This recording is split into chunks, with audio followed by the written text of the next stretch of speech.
먼저 기도하라 라는 제목으로 하나님 말씀 전하겠습니다. 인생을 살아가다 보면 크고 작은 일을 만나는데요. 그 크고 작은 일을 만날 때 우리가 이건 참 작은 일이다, 큰 일이 아니다 라고 생각할 때가 있는데, 또 되돌아보면 경험하는 것이 작은 일도 큰 일이 될 수 있어요. 큰 일로 확장할 수 있습니다. 어려움을 느낄 수 있고 또 힘들어지는 것을 경험할 수도 있어요.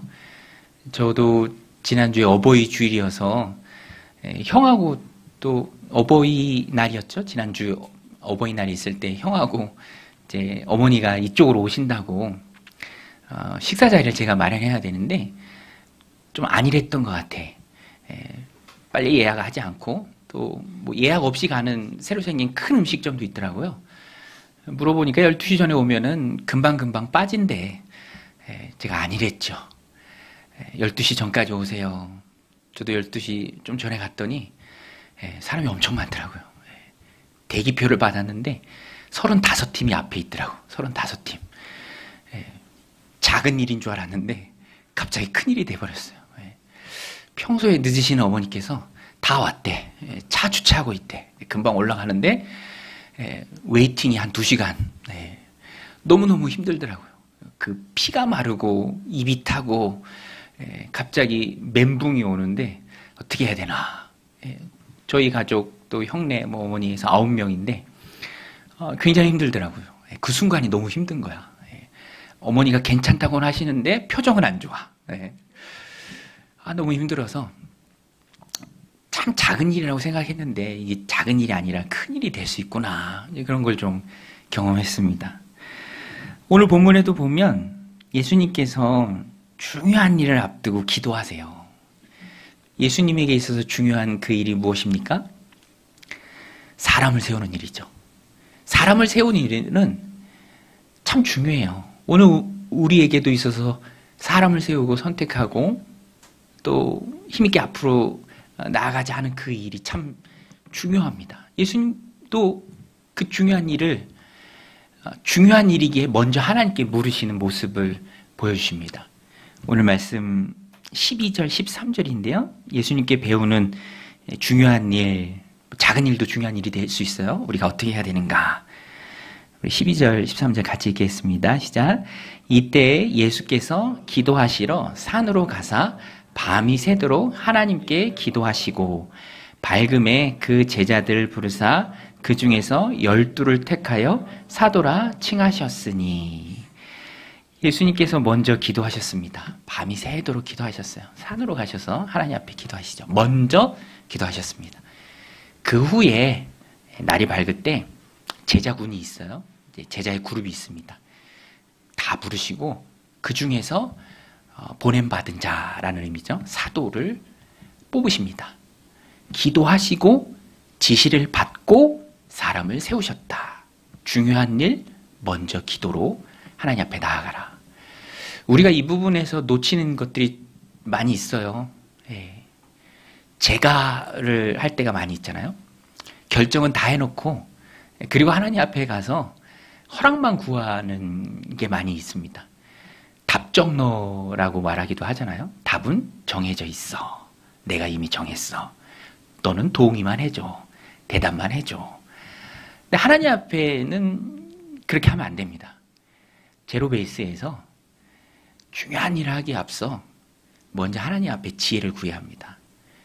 사람은요, 편견과 착각 혹은 오해와 자기중심적 생각 때문에 사안을 객관적으로 바라보고 또 바르게 결정할 힘이 없어요. 그것이 없습니다. 자기중심적으로 생각하기 때문에 그래요. 하나님은 완전하신 분이죠. 항상 옳으신 분입니다. 시편에서도 119편에 하나님의 말씀은 항상 옳습니다.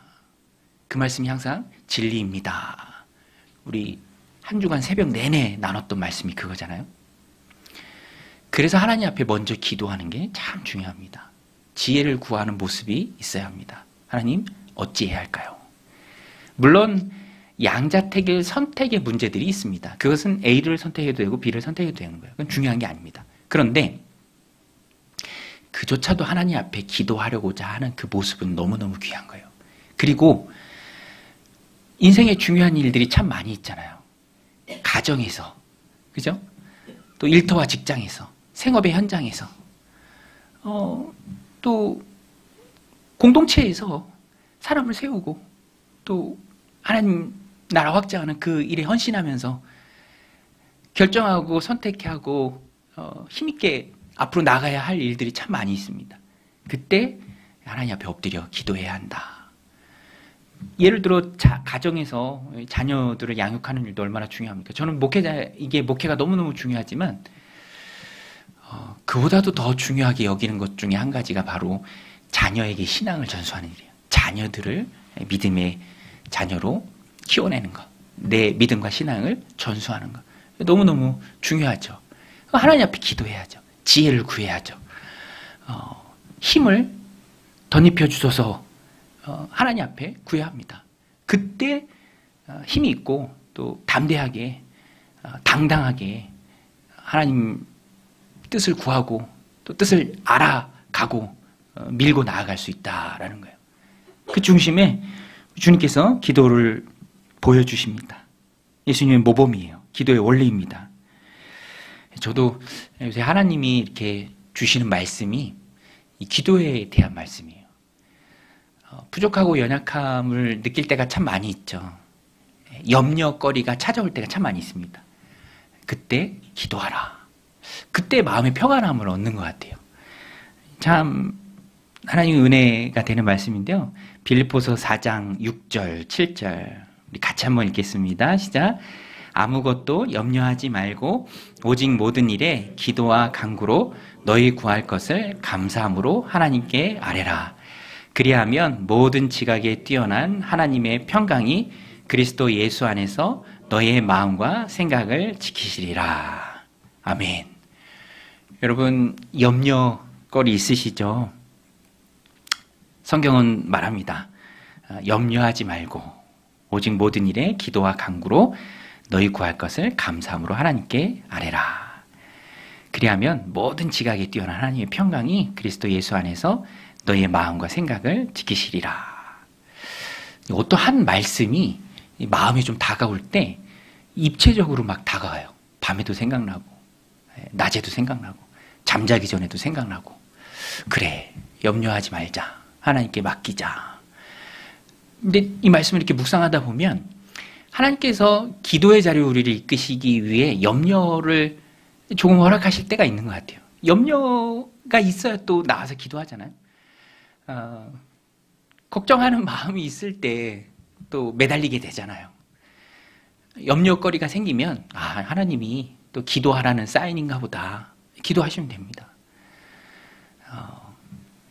그때 하나님 주시는 마음의 담대함을 체험할 수 있어요. 저도 아까 좀 가볍게 생활의 예를 드렸는데 이제 계속 기다리는데 시간은 안 줄어들고 그죠? 얼마나 당황하겠습니까? 근데 또 이렇게 기도하면서 자주 가는 한정식집 전화했어요. 거기는 좀 자리가 있나? 너무너무 감사하게 마침 한 팀 예약이 취소됐대. 빨리 오면은 된대. 그래서 룸에서 밥을 먹었어요. 너무너무 감사하더라고요.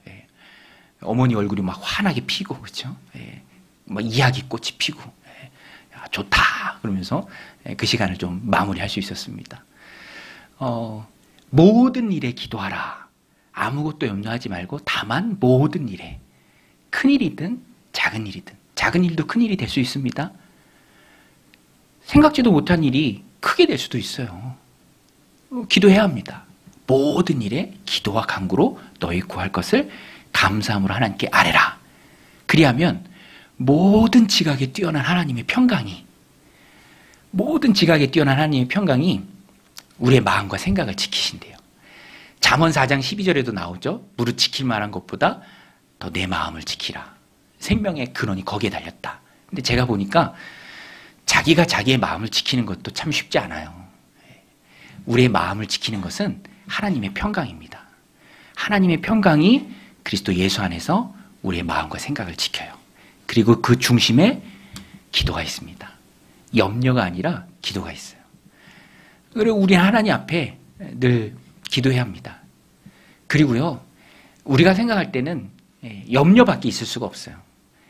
말씀드린 것처럼 우리는 자기중심적으로 생각하고 객관적으로 판단할 수 있는 능력 자체가 없어요. 항상 오해하고 착각하고 혼자서 막 이 머릿속에서 상상하고 뭐 그렇지 않은 결론을 낼 때가 참 많이 있습니다. 근시안적이에요, 사람은. 그래서 항상 오르신 하나님, 우리 시편 119편 한 주간 새벽 말씀을 통해서 많이 나눴는데 저는 이 말씀이 참 마음에 와닿더라고요. 시편 119편 144절, 주의 증거들은 영원히 의로우시니 나로 하여금 깨닫게 하사 살게 하소서. 깨닫게 하사 살게 하소서. 주의 증거들이 하나님의 말씀입니다. 영원히 오르십니다. 의로우십니다. 내가 그 앞에서 깨닫게 하소서. 내 생각, 내 고집, 내 편견, 고정관념, 근시안적인 사고방식 고쳐주셔서 나로 하여금 주님 앞에 살게 하소서.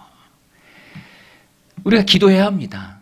하나님의 생각들을 받아들여야 돼요. 그것들을 수용해야 합니다. 그래서 말씀이 선포되는 자리가 소중하고요. 마음은 열고 받아야 합니다. 내게 주시는 말씀이에요. 또 하나님의 말씀 묵상할 때, 또 요절을 암송할 때, 어디서 하나님께서 내게 귀한 음성을 주실지 모르니 열린 마음으로, 사모하는 마음으로 찾아야 합니다. 그래야 돼요. 기도의 자리에 있어야 합니다. 저도 우리 이 도로편의 창가에 이제 그 스티커 작업을 했는데 이 햇빛이 세다 보니까 몇 년 지나다 보니까 이게 다 떨어지더라고요. 겨울 지나서 작업해야겠다. 저희 교회 거 자주 해주시는 사장님 계세요. 장로님인데 이제 견적을 맡겼는데 견적을 딱 받아보니까 꽤 많아. 그죠? 높아. 이 가격이라는 건 항상 상대적이잖아요. 내가 느끼기에는 좀 그게 높아. 이 장로님이 왜 그러시지?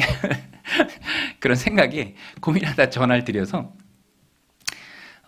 그렇게 얘기해 봤어요. 이거 제가 좀 이렇게 스티커 떼지니까 좀 떼지더라고요. 철거하고 다시 붙여야 되니까 요거 좀 내가 미리 떼겠습니다. 그리고 2명 인건비 있는데 제가 좀 옆에서 이렇게 좀 도와드릴게요.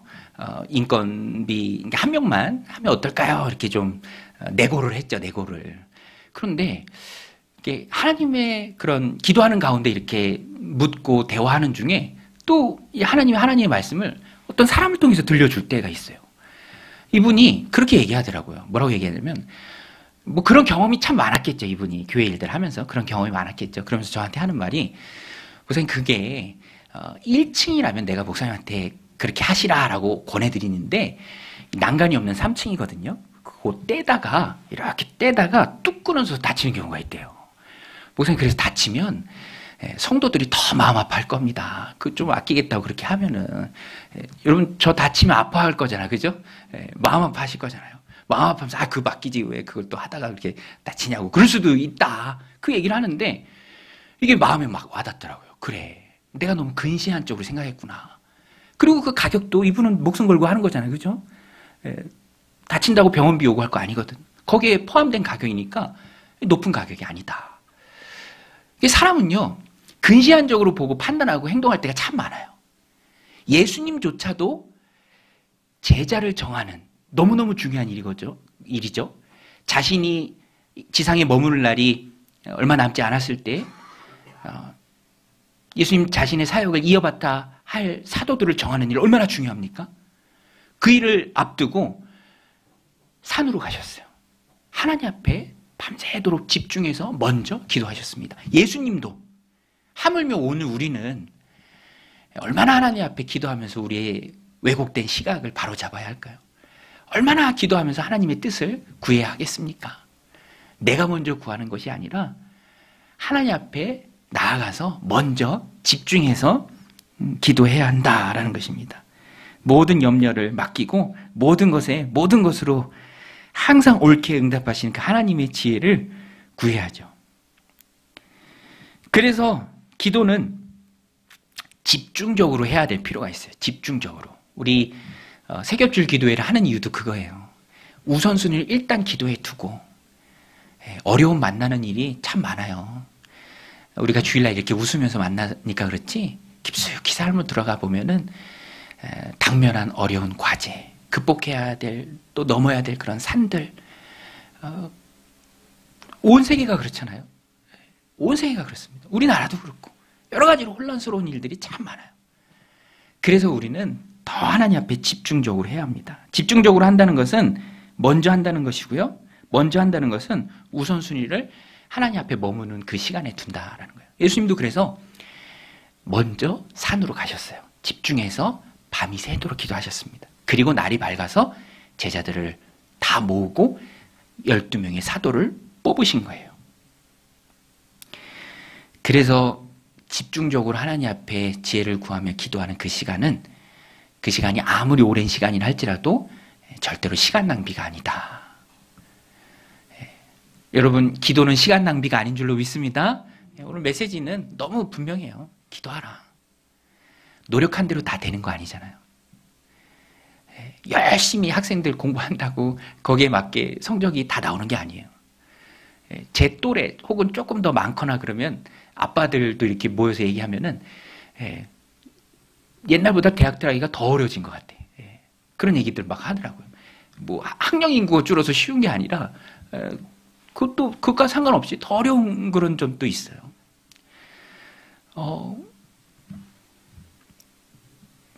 하나님의 도우심이 절실합니다. 하나님의 도우심. 모든 영역에 있어서 만남의 복이라는 게 있잖아요. 내가 생각지도 못했는데 하나님의 도우심으로 누군가의 권면, 조언, 그것 때문에 막혔던 게, 닫혔던 게 확 열리거나 풀리거나 그런 경험들이 많아요. 되게 많습니다. 하나님이 도우셔야 된다. 그러기에 하나님 앞에 기도하는 시간은 절대로 헛된 시간이 아니다. 내가 노력해서 10시간 돼서 해야 될 일을, 시행착오랑 그런 거 많이 겪어야 될 일을 하나님 앞에 기도해서 30분 기도하고 2시간 만에, 3시간 만에 끝난다면 나머지 시간들을 얻는 거잖아요. 그렇죠, 여러분? 저도 이번 주에 컨퍼런스 있고 또 여러 가지 행사들도 있고 그래서 이번 주 스케줄이 꽉 차 있는데 뭐 해야 될 일은 월요일 날 다 해야 되는데 이제 컨퍼런스 가기 전에 우리 승합차 제가 칼럼에도 썼는데 말소해야 될 일이 있어요. 폐차장이 좀 멀리 떨어 있어서 두 사람이 가야 하는데 오고 가고 뭐 서류하고 그러면 한 3시간 걸리겠다. 두 사람이 3시간 걸리겠다. 계속 이제 마음이 좀 부담이었어요. 하긴 해야 되는데 시간이 오래 걸린다. 근데 또 기도하는 가운데 하나님이 이렇게 지혜를 주시는데 무료 견인 서비스 있는 업체들도 있더라고. 와서 찾아간대. 전화해 봤더니 와서 찾아간대. 그러면은 시간을 많이 번 거죠. 이제 가벼운 예인데 모든 영역이 다 그렇습니다. 기도는요, 절대로 시간 낭비가 아니에요. 그래서 우리의 노력의 초점은 기도에 가 있어야 돼요. 기도에. 그것이 열매 맺는 삶의 비결입니다. 왜냐하면 기도를 통해서 하나님 앞에 머무는 그 시간을 통해서, 부르짖는 시간을 통해서, 하나님 앞에 엎드리는 그 시간을 통해서 내가 예수님께 찰싹 달라붙을 수 있어요. 요한복음 15장 5절 말씀인데요. 이것도 우리 같이 자막 보고 한번 읽겠습니다. 시작. 나는 포도나무여 너희는 가지라. 그가 내 안에 내가 그 안에 거하면 사람이 열매를 많이 맺나니 나를 떠나서는 너희가 아무것도 할 수 없음이라. 여러분, 예수님이 포도나무, 우리는 가지인 줄로 믿습니다. 우리의 분명한 정체성이에요. 나무는 예수님이에요. 본 나무는 예수님입니다. 우리는 가지예요. 가지는 나무에만 붙어 있으면 열매를 맺을 수 있습니다. 열매를 맺기 위해서 내가 노력하는 게 아니라 노력을 해야 된다면 그 노력은 붙어 있기 위한 노력이고, 그 중심에 가장 중요한 것이 하나님 앞에 머무는 시간이에요. 기도하는 시간입니다. 주님께 매달리는 시간이에요. 예수님도 기도하셨어요. 우리도 주님 앞에 머무르고 매달릴 때 가지는 우리가 나무인 주님께 붙어서 열매를 맺는다라는 것입니다. 가지의 노력이 아니라 붙어 있기 위한 노력이 필요하고, 그것이 기도입니다. 또 주님이 이렇게 기도하시고 난 후에 제자들을 다 부르시고 그들 중에 12명을 뽑으십니다. 사도라 칭하세요. 12명의 명단이 나와요. 복음서마다 다 나오는데 저는 이 누가복음에 나오는 명단이 참 좋아요. 둘씩 짝을 지어서 암기하기도 참 쉬워요. 여러분 암기하려면 누가복음으로 암기하시면 참 좋습니다. 처음에 나오는 제자가 누구죠?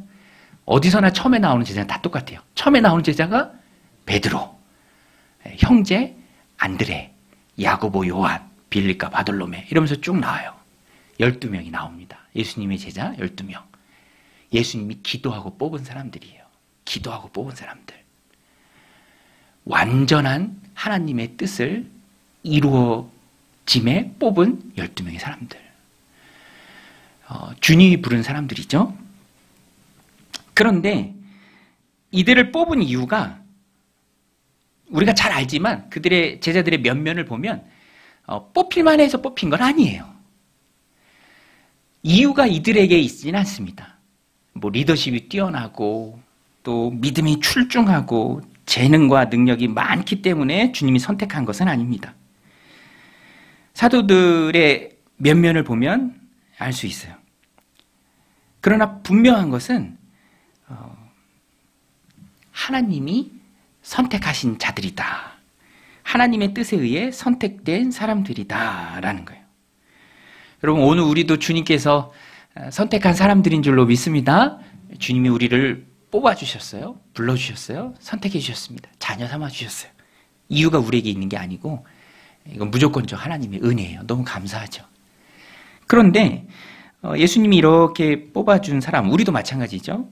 뽑혔는데 내용을 이렇게 보면은 저는 복음서에 이렇게 항상 제자들 명단 볼 때 같이 하기 어려운 사람들이 이렇게 있어요. 주님이 은혜로 선택해 주신 사람들, 특별히 레위, 마태죠, 마태. 세리였습니다, 세리. 로마의 앞잡이 민족을 파는 매국노, 뭐 이렇게 불리는 죄인의 동의와 같은 세리가 직업인 사람이었어요. 근데 예수님이 제자 뽑아줘요. 근데 똑같은 제자 명단 안에 셀롯인 시몬이라는 사람이 있습니다. 셀롯은 젤로시, 영어에 질투하다라는 말도 헬라어에서 왔는데 헬라어에서도 질투하는, 열심을 가진, 열심당, 뭐 그런 의미가 있습니다. 극렬 민족주의자예요. 독립운동가입니다.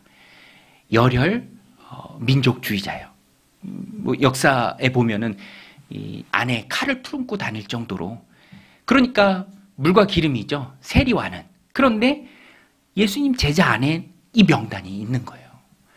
여러분 이게 참 귀합니다. 하나님이 선택해 주심의 지난날의 배경은 중요한 게 아니에요. 교회 공동체의 아름다움이 뭡니까? 다양한 출신과 배경, 사회적 지위와 신분을 가진 사람들이 주님이 선택해 주셨다라는 그 한 가지로 녹아지고 하나가 되는 아름다운 공동체가 바로 교회입니다. 2014년도인가 그 수원에 있는 되게 이제 선한 영향력 많이 끼치는 그 교회인데 그 교회 성도 두 분이 경기도지사로 나왔어요. 당은 달라, 그죠? 그 김진표 국회 부의장 하셨던 분, 또 이제 지금은 은퇴하셨는데 남경필 그 안수집사, 한 분은 장로님과 한 분은 안수집사예요. 같은 공동체 안에서 나왔어요. 저는 그 되게 이렇게 뭐 재밌게 보이기도 하면서 또 그러면서도 큰 불협화음 없이 잘하는 그런 모습들을 보면서 참 귀하다, 그런 것도 봤습니다. 여러분 교회 공동체의 위대한 점이 바로 거기에 있습니다. 예수 그리스도가 선택해 주시고 뽑아 주셨다라는 그것으로 하나가 되는 거예요. 다른 것은 다 중요한 게 아닙니다. 세리도 있었어요. 열심당원도 있었습니다. 그렇지만 하나가 돼요. 얼마나 아름다운 모습입니까? 또 뒷부분에 보면은 이제 가룟 유다도 뽑혀요. 이 참 놀라운 하나님의 섭리의 은혜죠. 예수님 제자들 가운데 그런 모습이 있었습니다. 여러분 보세요. 기도하고 선택했는데 가룟 유다가 있었다. 예수님 실수하신 건가? 그렇지 않아요. 하나님의 구원을 이루어 가시는 그 뜻에 예수님께서 전적으로 순복하신 것이죠. 그래서 기도하고 뽑혔음에 이 16절에 야고보의 아들 유다와 예수를 파는 자가 될 가룟 유다, 굉장히 수치스러운 앞부분에 수식어가 없습니다. 예수를 파는 자가 될 가룟 유다도 예수님께서 피하지 않고 뽑으셨습니다. 이게 다 주님께서 하나님의 뜻을 앞세우고 기도하셨을 때 이렇게 하신 것이죠. 여러분, 우리의 공동체 속에서 우리가 이것을 늘 기억해야 합니다. 하나님이 우리를 부르셨다. 우리 한번 따라서 하나님이 나를 부르셨다. 여러분 믿으십니까? 하나님 나를 부르셨습니다. 또 하나님이 나도 부르셨고 동시에 우리 사랑하는 지체 너도 부르셨어요. 하나님이 다 부르신 사람들입니다. 세리도 하나님이 부르셨고요. 셀롯인 시몬도 주님이 부르셨습니다. 기도하고 부르셨어요. 아름다운 공동체입니다. 저도 아내랑 그런 얘기 자주 해요. 자주는 아니고 가끔 합니다. 우리는 참 안 맞는다. 웃으시라고 하는 얘기예요. 안 웃으시고 심각하게 있으면 저도 심각해지니까, 그죠? 우린 참 안 맞는다. 그러다가 거기서 조금 더 세게 얘기하면 우리는 정말 안 맞는다. 우린 너무 안 맞는다. 그 영어에도 표현 있잖아요. We agree to disagree. 우리는 서로 안 맞는 것에 대해서 동의한다. 그런데 제가 이렇게 생각해 보면 하나님 짝지어 주심에 안 맞을 때가 돕는 배필의 역할을 충실하게 할 때예요. 안 맞는다고 느끼는 그때가 내가 못 보는 것을 아내가 보고 조언해 주고 빈 부분을 채우는 때입니다. 하나님이 짝지어 주신 거니까, 하나님 부르신 거니까 우리 가정과 마찬가지로 교회 공동체도 똑같아요. 여러분 우리 공동체가 다 맞나요? 다 맞아요, 여러분? 그렇지 않아요. 100이면 100 색깔이 다 다릅니다. 신앙 배경도 다 달라요. 그렇지만 분명한 것은, 변하지 않는 것은 하나님이 부르셨다.